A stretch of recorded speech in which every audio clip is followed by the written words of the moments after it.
What is going on, guys? A20 Mayo here, and in today's video, we're going to be doing something a little different. Instead of my normal content, we are going to be reacting and breaking down the last rounds to every single 6 Invitational in the past. I'm going to be breaking down some of the strategies that the teams are doing, some things that they're doing that are working, some difference makers in the rounds. So there's a lot of educational stuff while also entertaining stuff in this video. If you guys enjoyed the video, make sure you guys leave a like. It does help out with the YouTube algorithm, and also consider subscribing. I stream on my Twitch every Tuesday, Thursday, and Saturday. So catch me live there. There's links to all my social media, but with all of that being said, let's jump into the video.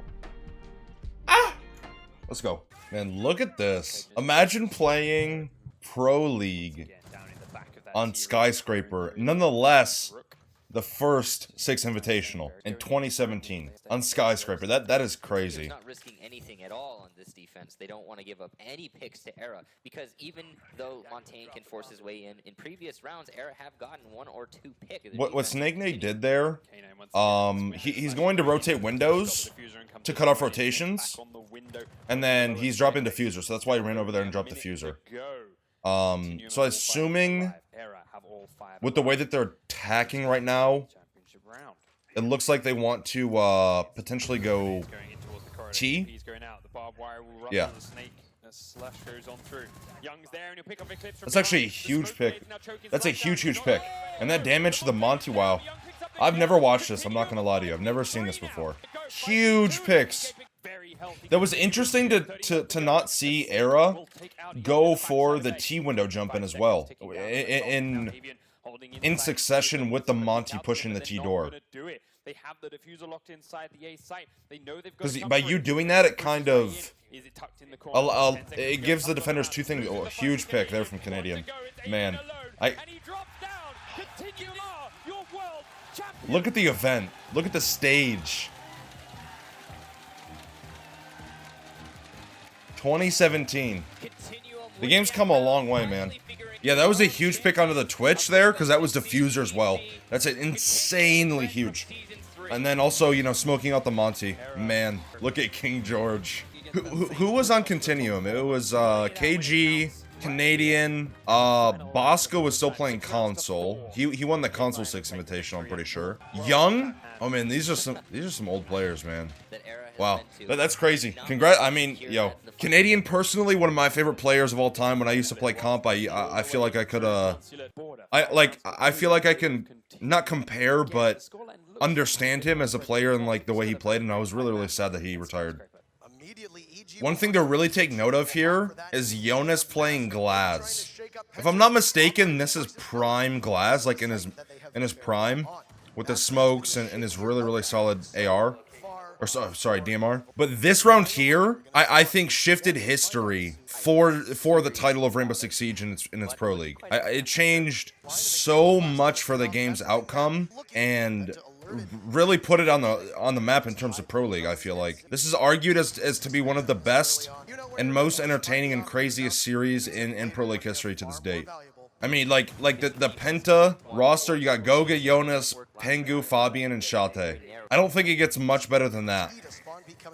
Obviously, you can argue Kanto for G2, but man. And this is the year after Canadian won 2017 as well. So he's going for the back-to-back 2-time Dr. Disrespect World Gaming Champion of the Year titles. Yeah, so this is prime. Yeah, this is prime Glaz. This is when Glaz. Well, a little bit after this, the Glaz Ying meta came out. So one thing really interesting about what's happening here is if you look at this coastline from 2018 to 2021, it's not played all that much differently. That's one issue that a lot of players have, and me including, in that pool have with coastline. Is it's such a stale, overplayed, default map. You know, there's not really much innovation that happens on the map. Like you do a horizontal hold on kitchen, you either can do horizontal or you can do vertical, right? Hold penthouse, theater. Or you can hold sunrise, you know, you can play lobby, hold the blue bar across. Like, there's not much different that happens nowadays. Now, something to note is that the blue bar wall actually, huge pick coming out from Goga there as well. They're getting sunrise control. So as you can see, Penta's trying to clear horizontally and obviously still taking vertical control One thing really important that Jonas just did there was he took luggage control, and if you saw him look through the kitchen hole here, you know, you can cut off kitchen rotation and stuff. So they're kind of doing a split push here from G2. Or sorry, Penta, wow. I said G2. This is a huge plant here. Smoke plant with the cover. So kitchen window there, cutting off the rotations.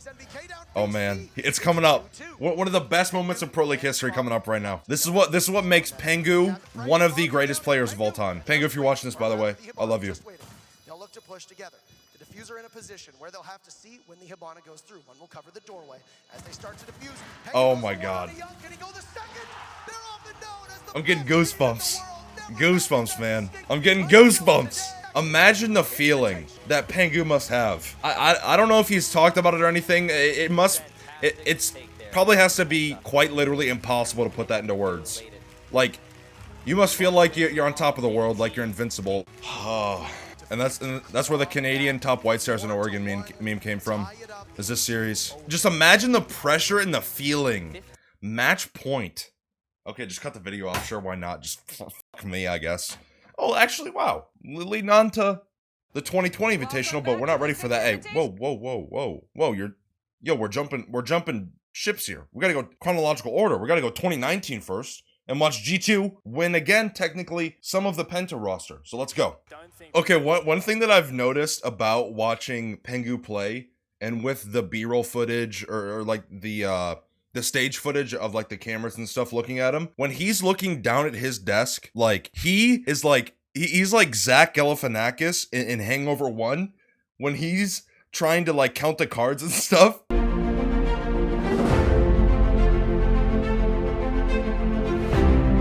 That's how I imagine Pengu. He's just he's taking in all of the information and he's archiving that shit.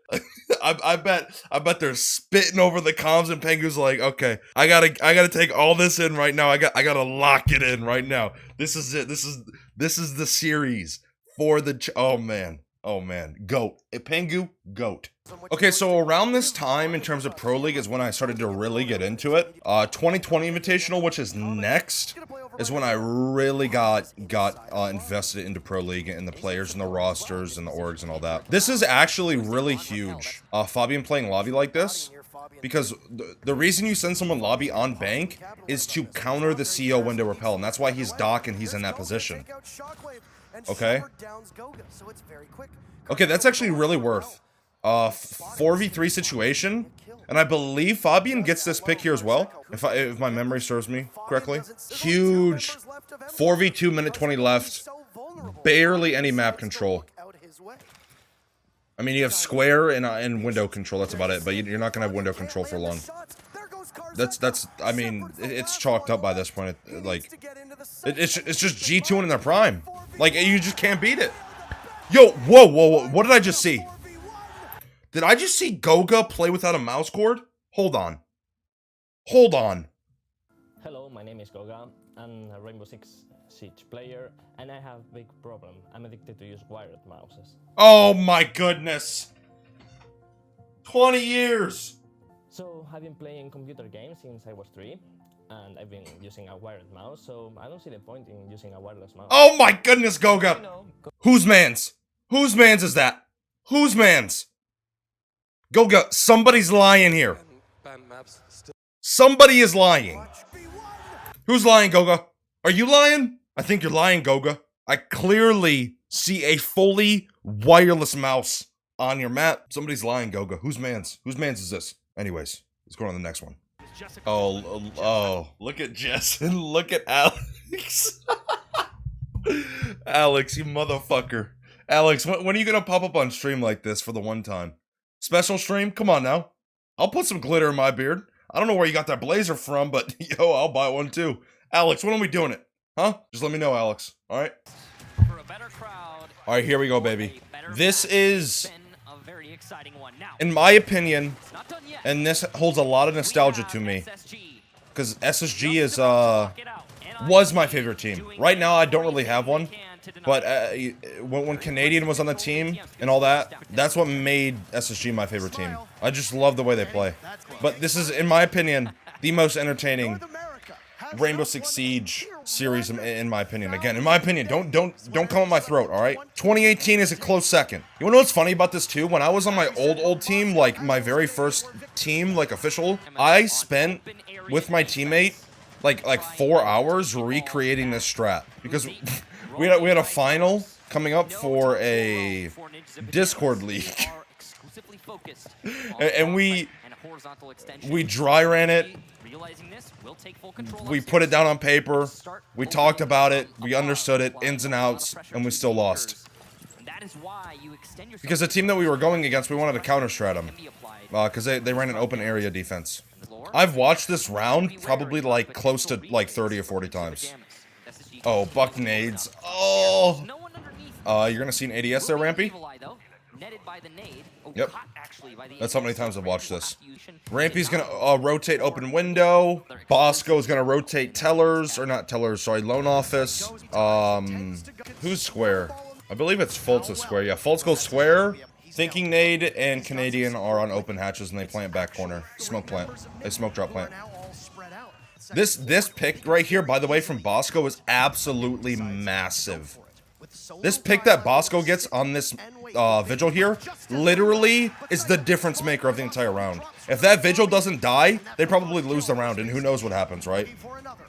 Like, that round is insanely impactful. Or sorry, that kill. Fultz is already in, open, through the rotate, man. Moosey's nasty too, man. I remember watching Moosey on YouTube before he was on NIP. Bro, imagine...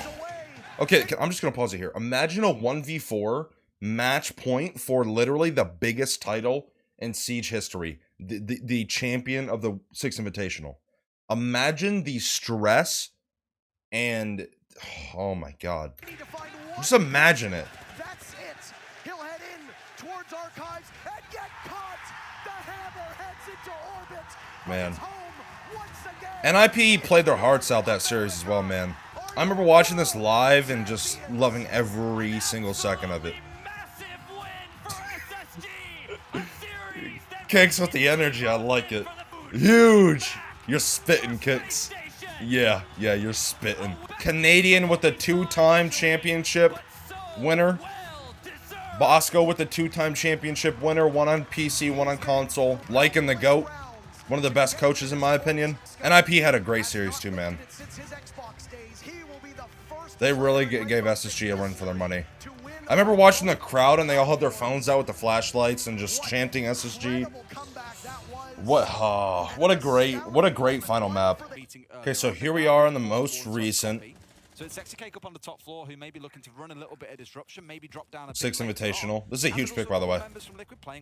Yeah, there we go. Moosey. And then he gets the second onto Nesk, I believe, yeah. But this is the most recent 6 Invitational. This happened, what's this, June? I'm pre-recording this, by the way, because I'm gonna be on a trip. I'm gonna be going to Texas. So if you live in Texas, hey, maybe we can link up. But yeah, I was really rooting for Liquid to win, just for Paulu. For the people who don't know, Paulu, I believe, was the highest, had the highest kill count in Rainbow Six Siege Pro League history. I think he had like 300 kills, if I'm not mistaken, like throughout the entire event of 6 Invitational, between the playoffs, the group stages, all that stuff. I really wanted them to win, but he was playing through his father passing, which is something that's not easy to deal with. And he was playing out of his mind, so he was playing a lot more than just for his team and himself. Pino takes the drop. Julio has diffuser in hand.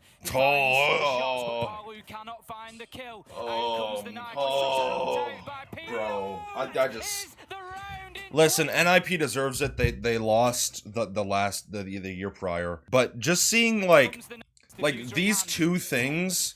This is how crazy of a game Siege is, and in these 10 situations, these two little micro things are literally the difference maker that could completely change the timeline and the decider of who wins or loses the 2021 6 Invitational. If Paulu kills Julio here, who knows what happens? Because Julio is going to plant here. If he headshots him right here, if he hits that shot, one bullet to the head, who knows what happens. If Pino doesn't shoot this nitro and it kills Julio, that would have killed him. If Pino doesn't shoot that nitro, what happens? Like, that is how crazy those two little changes to the round are. Anyways, GG's to NIP, they deserve it. I really wish Liquid won though, just for the simple fact that Palu, you know, with the stuff that he was going through, and also how much just he was pouring everything into it. And you know, Palu's a really nice guy. Played with him a couple times, so even though it's a little bit of a language barrier, we were still vibing. All right, but that is going to be the end of the video. If you guys enjoyed or want me to do something like this maybe in the future, let me know by leaving a like in the video, subscribing, and also letting me know down in the comments some feedback, some things I should start doing with this, some things that I should not start doing. I also want to mention that there's links to all my social media as well as my coaching. So if you guys are interested in any of those links, there's links to those down below. If you go to my coaching, scroll all the way down to the bottom, you can find all of the info you need and more. And yes, I do coach console players. And I also want to mention before I go that I love you. Okay? It's been on my chest for a long time, and I had to get that off my chest. All right. So I'm gonna get out of here. I hope you guys enjoyed. Catch you in the next one. All right. Adios. See ya.